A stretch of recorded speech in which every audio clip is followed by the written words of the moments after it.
Hey guys, it's Jared from WV Koi, and I just wanted to share a story about what happened over the weekend.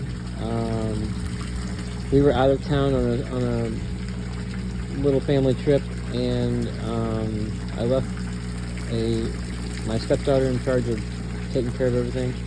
Well, in the middle of the night, one night while they were sleeping, this tank drained almost all the way down, and so far I've lost 12 koi out of this tank.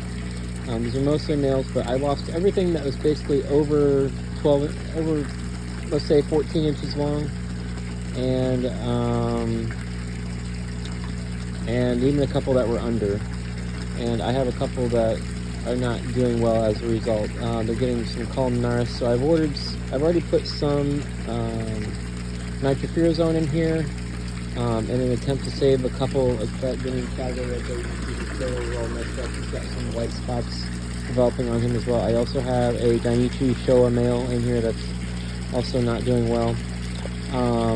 But what happened was this filter had the bio balls, which I've since put in that bag, and some of them clogged the outlets here, and they didn't completely clog because water was still flowing through them, but they clogged enough to where the water actually came out of the barrel, and you can see here where the duckweed had actually flowed up to the top. And here's the lid that they were on. You can see how everything flowed out the top there with the duckweed stuck to the rim of the lid. So, a very expensive lesson learned. I took all of the bio balls out and I replaced it with just matting and the Savio Springflow bio ribbon. So I need to order more bio ribbons so that I can fill the barrel up completely with media. But anyway, tough situation. I lost all of my Hosakai males and the one Hosakai Ginrin Showa female. I lost both of my Shinoda Suri females. I lost a Merisei male. I lost the one Kase Showa that I had left. As well as a very, very beautiful Merido Sankei that I had, a male. An Omosako Kujaku that had a nice, pretty metallic white face on it, and